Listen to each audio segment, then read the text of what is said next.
ሰላምና ጤና ይስጥልኝ ውድ የቻናላችን ቤተሰቦች፣ ዛሬ በአንድምታው በውጥረቱና በስሜት መናወጥ ቀልብን ሙሉ በሙሉ የሚገዛ በፍቅርና በጥላቻ በሚስጥርና በክህደት የተሞላ እጅግ አስደናቂ ፊልም ይዘንላችሁ ቀርበናል። እስከ ፍጻሜው ድረስ አብራችሁ እንድቆዩ ይጋበዝን። ወደ ታሪኩ አስደናቂ ትዕይንት በቀጥታ እንሻገራለን። ፊልሙ የሚጀምረው ሁሉም በደስታ ማዕበል ውስጥ ሆኖ በሚያከብረው ሳቅና ጭብጨባ በሞላበት አንድ ታላቅ የክብር ስነ ስርዓት ላይ ነው። ሆኖም ግን ከዚህ ታላቅ ድግስ ወጣ ብሎ ጸጥታ በሰፈነበት የአንድ ክፍል ጥግ ውስጥ ኖአና ጀና የተባሉ ሁለት የልብ ጓደኛሞች የየራሳቸውን የደስታ ጊዜ እያሳለፉ ይገኛሉ። ነገር ግን ይህ ሳቅና ጨዋታ ብዙም አልዘለቀም።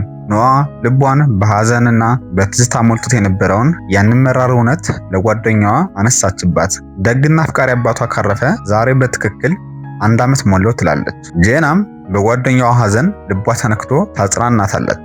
በመቀጠልም የከበደውን የሐዘን ስሜት ለመቀየር ጨዋታቸውን ለየት ባለ መልኩ ወደ ኖአ የፍቅር ህይወት ያዞሩታል። ኖአና ፍቅረኛዋ ኒክ ምን ያህል እርስ በርስ እንደሚዋደዱና አብረው የሚያሳልፉት ጊዜ ምን ያህል ውብ እንደሆነ እያወሩ ይደመማሉ።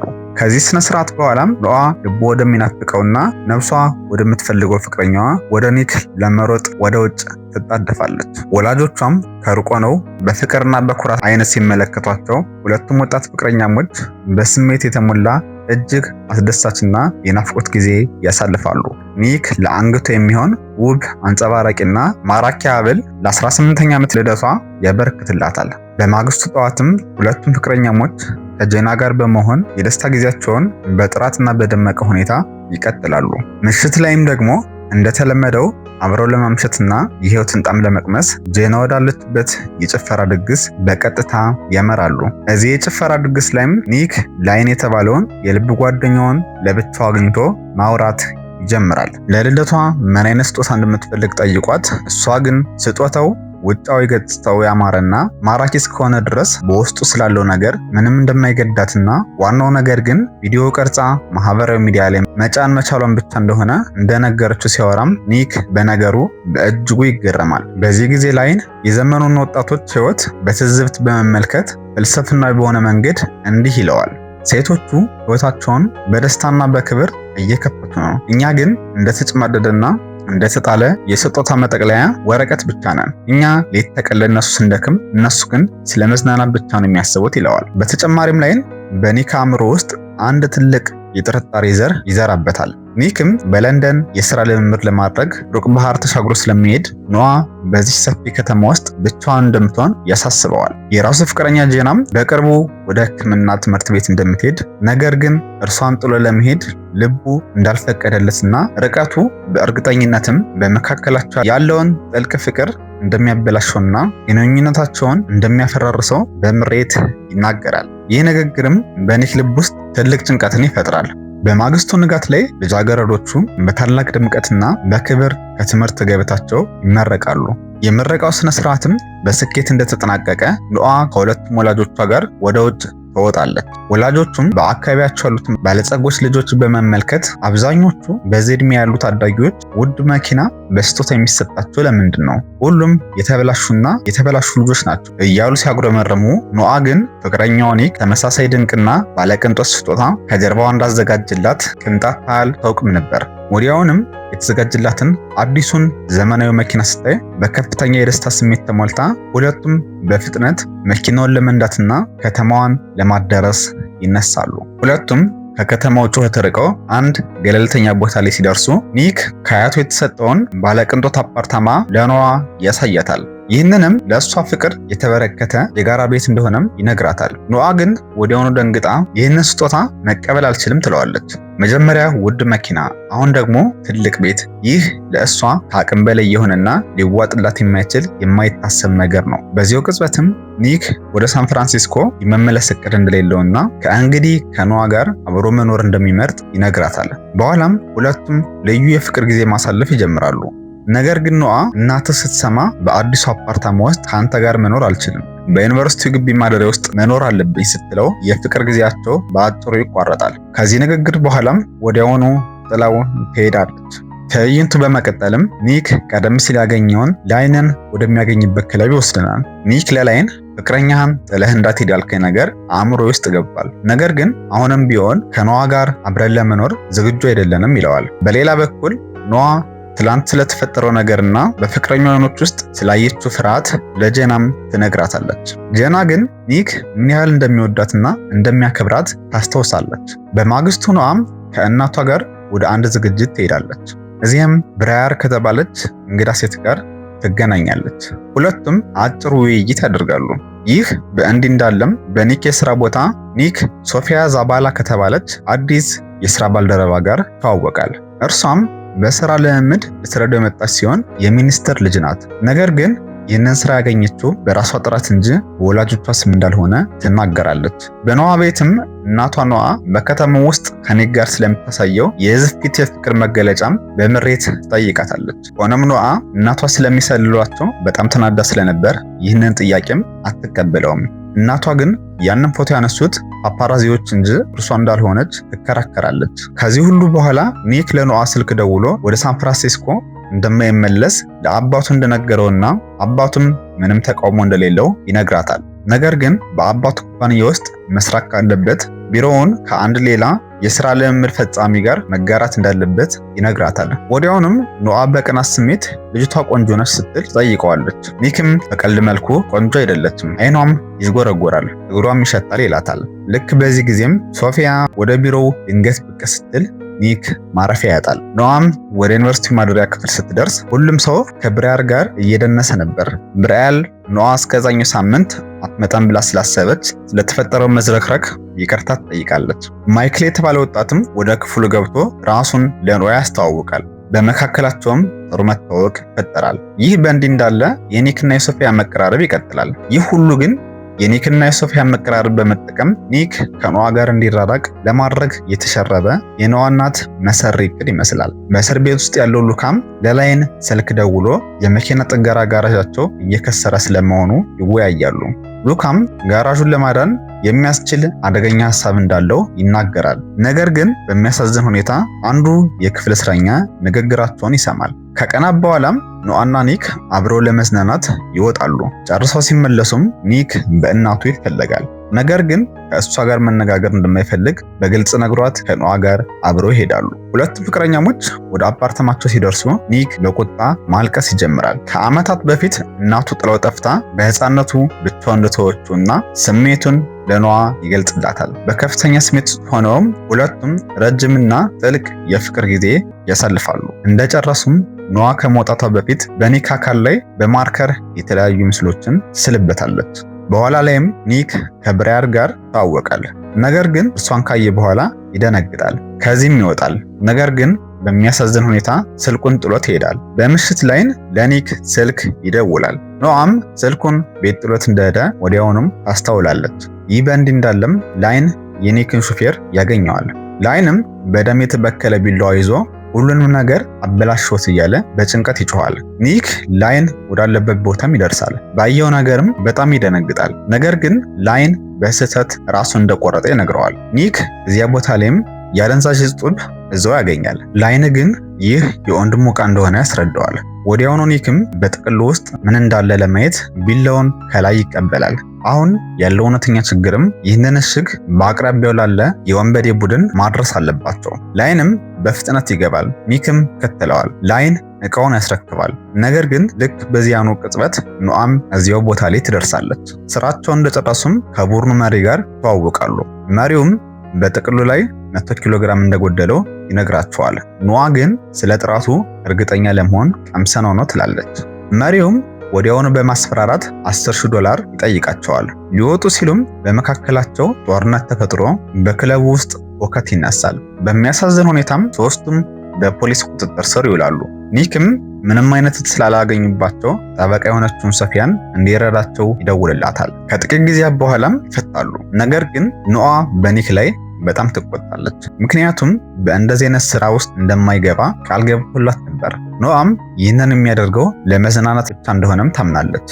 ነገር ግን ኒክ ፍቅራቸው ከማንኛውም ነገር በላይ ጠንካራ እንደሆነ ያሳምናታል። ወደ ማደሪያ ክፍሏም ይመጣል። ከመግባታቸው በፊት ግን በብራያር ዙሪያ ለምን እንደሚደነግጥ ትጠይቀዋለች። እርሱ ግን ምንም እንዳልሆነና መጥፎ ስሜት ብቻ እንደሚሰጠው ይነግራታል። ሁለቱም እንደገና አስደሳች ጊዜ ማሳለፍ ይጀምራሉ።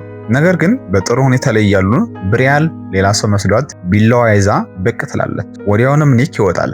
ጄናም ፍቅረኛዋን ለመጠየቅ ትሄዳለች። ሁለቱም አስደሳች ጊዜ ያሳልፋሉ። ወደ ኖአ የቤተሰብ ግብዣ ስንመለስም ከኒክ እናት ጋር ትተዋወቃለች። ነገር ግን ወዲያውኑ እንድትሄድ ትጠይቃታለች። በኋላ ላይም ሁሉም ሰው በደስታ ምግቡን ይመገባል። ከኖአ በቀርም እርሷ ኒክና ሶፊያ በጣም ተቀራርበው በማየቷ አልተደሰተችም።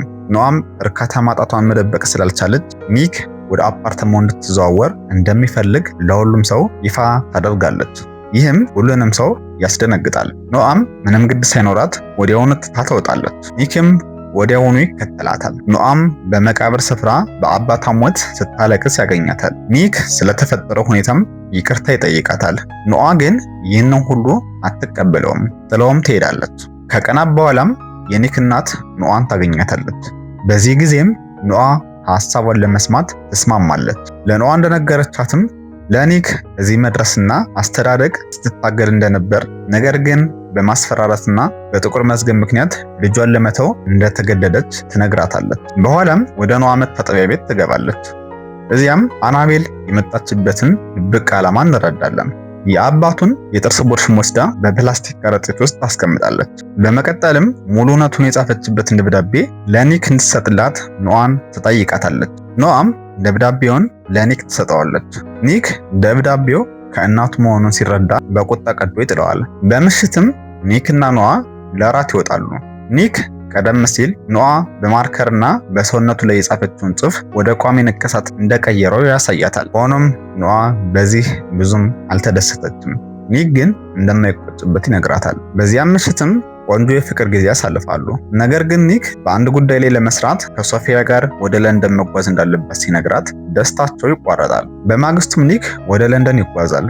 ራፋኤል ደግሞ ኖአ ወደ ኒክ አፓርታማ ለመዘወር በመወሰኗ እዚያ መጣ ታናግራታለች።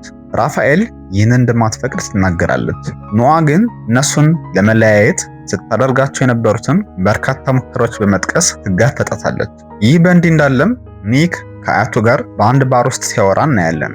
ስለ ብራያልም ምን እንደተፈጠረ ይጠይቃቸዋል። ብራያል በትክክል በሜክሲኮ የኒክ የቀድሞ ፍቅረኛ እንደነበረች ይገለጣል። በኋላ ላይም ኒክና ሶፊያ በጉዳዩ ላይ ሲሰሩ እናያለን። አብረውም ጊዜ ያሳልፋሉ። ሳያውቁ ግን አንድ ሰው በሚስጥር ፎቶግራፍ ያነሳቸው ነበር። ኒክ ወደ ቤት ሲመለስም ኖአ በአፓርታማው ውስጥ ያገኛትም። ስለዚህም እሷን ለመፈለግ ወደ ዩኒቨርሲቲው ይሄዳል። በሚያሳዝን ሁኔታ ከማይክል ጋር ስታወራ ያገኛታል። ሁለቱም በህይወታቸው ውስጥ እየተከሰቱ ስላሉት ነገሮች መጣላት ይጀምራሉ። ሆኖም ኖአ ለተወሰኑ ጊዜ መለያየት እንዳለባቸው ታምናለች። ኒክም በለንደን ቋሚ የሥራ ቦታ እንደቀረበለትና ለመወሰን አንድ ሳምንት እንዳለው፣ ነገር ግን እንድትቆይ ከጠየቀችው እንደሚቀርም ይነግራታል። ቀናት ያልፋሉ። ሶፊያ ለኒክ የፍቅር ስሜት ማሳየት ትጀምራለች። ይህም በእንዲህ እንዳለ ኒክ በአንድ ወቅት የብራያል ፍቅረኛ እንደነበር ትረዳለች። አሁን ከባድ የገንዘብ ችግር እያጋጠመ ያለውን ላይን ልጃገረዶቹ ሳያውቁ በባህሉ ቀን ኒክ አንድ የመጨረሻው ውድድር እንደሚያደርግ ሐሳብ ያቀርባል። በሚያሳዝን ሁኔታም ሮኒም ከእስር ቤት ስለሚፈታ በዚያውኑ ቀን አብሮ ይወዳደራል። ከሳምንታት በኋላም የውድድሩ ቀን ይደርሳል። ሁለቱም ወደ ዝግጅቱ ይመጣሉ። ነገር ግን ልክ በዚያውኑ ቅጽበት ጄናና ኖአ ደርሰው ምን ያህል ሞኞች እንደሆኑም ነግራቸዋል። ውድድሩም ይጀመራል። ሁሉም ሰው የሚደግፈውን ያበረታታል። በአቅራቢያውም ብራያል ፖሊስ እንዲያስራቸው ትደውላለች። ይህም ከፍተኛ ሁከት ይፈጥራል። ነገር ግን ኒክና ኖአ ይህንን አጋጣሚ ተጠቅመው ሮኒ እንደገና በፖሊስ እንዲያዝ ወጥመድ ያዘጋጁለታል። በመጨረሻም ላይን ውድድሩን ያሸንፋል። ጄና ግን ላይን ከእንግዲህ እንደማይወዳት ስለምታምን ትለየዋለች። በኋላም ብራያል ወደ ኒክ ቀርባ ለምን ወደ ባሉ ፈጽሞ እንዳልወሰዳት ጠይቀዋለች። ኖአም በመካከላቸው ምን እንደተፈጠረም ቀድማ እንደምታውቅ ለኒክ ትገልጽለታለች። ብዙም ሳይቆይ ብራያል ቢላዋ ይዛ አናቤልን ለመውሰድ ትወጣለች። አናቤልንም ሁሉንም ነገር ለማጥፋትና ኖአን ለማስደንገጥ ከብራያል ጋር ትመጣለች። ማጊ የእሱ ልጅ እንደሆነች የሚያረጋግጥ የዲኤንኤ ምርመራ ታሳያታለች። ኒክም በጣም ይበሳጫል።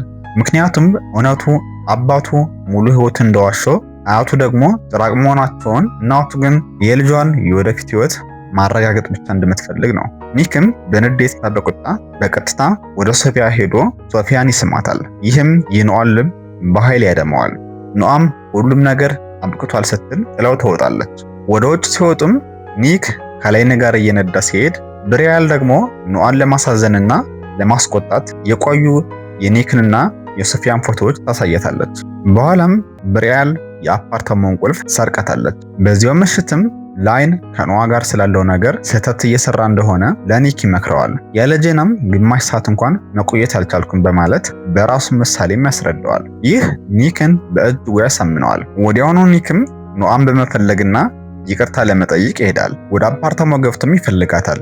ነገር ግን ኖአን እዚያው ሊያገኛት አልቻለም። ምክንያቱም ብሪያል ቁልፉን ስለሰረቀቻት ኖአ ቁልፍ አልነበራትም። በዚህ ምክንያትም ወደ ማይክል ቤት ለመሄድ ትገደዳለች። ማይክልም የኒክን መልእክቶች እንዳታይ ስልኳን ያጠፋባታል። በሐዘን የተቀመጠችው ኒክም ለማጽናናት ይሞክራል። በዚህ መሃል ግን ንክኪያቸው በቅጽበት ወደ መሳሳም ይቀየራል። ያልታሰበ ግንኙነትም ያደርጋሉ። ከዚህ ክስተት በኋላም ግን ኖአ በመስታወት ውስጥ ራሷን በትዝብትና በንዴት ትመለከታለች። ይህ በእንዲህ እንዳለም ኖአም በዝናብ ውስጥ ሆና በቁጭት ከማይክል ቤት ትወጣለች። ኒክንም የዶርማቸው መግቢያ ላይ በዝናብ እየበሰበሰ ታገኘዋለች። ልክ በዚያው ቅጽበትም በኃይለኛው የዝናብ ጠብታዎች መካከል ቆመው እርስ በርስ በትኩረት ይተያያሉ። ነገር ግን በአይኖቻቸው ውስጥ ካሁን ቀደም የነበረው የፍቅር ብልጭታ ጠፍቷል። በመካከላቸውም ምንም የሚቀር ነገር እንደሌለ ግልጽ ሆኗል። ኒክም በከፍተኛ ቁጣ መኪናውን አስነስቶ ጥሏት ይሄዳል። ይህ በእንዲህ እንዳለም ወላጆቻቸው ያደረጉትን ክፉ ድርጊትና ጣልቃ ገብነት በማሰብ በእጅጉ መጸጸት ይጀምራሉ። አሁን በጣም ልቧ የተሰበረውና ተስፋ የቆረጠችው ኖአ ወደ አባቷ መቃብር ስፍራ ለመጸለይ ትሄዳለች። እዚያም ስልኳን ስትከፍት ከኒክ የመጣላትን አንድ የመጨረሻ መልእክት ታነባለች። መልእክቱም እንዲህ የሚል ነበር። ምንም ቢፈጠርና ሁልጊዜም በህይወትሽ ጨለማ ውስጥ የበራው ብርሃን እሆናለሁ የሚል ነበር። ፊልሙም በዚህ ልብ በሚነካና እጅግ ስሜት ቀስቃሽ በሆነ ትዕይንት ማጠቃለያውን ያገኛል። የዛሬው ቀልብ የሚገዛ የፊልም ታሪክ ፍሰትም ይህንን ይመስላል።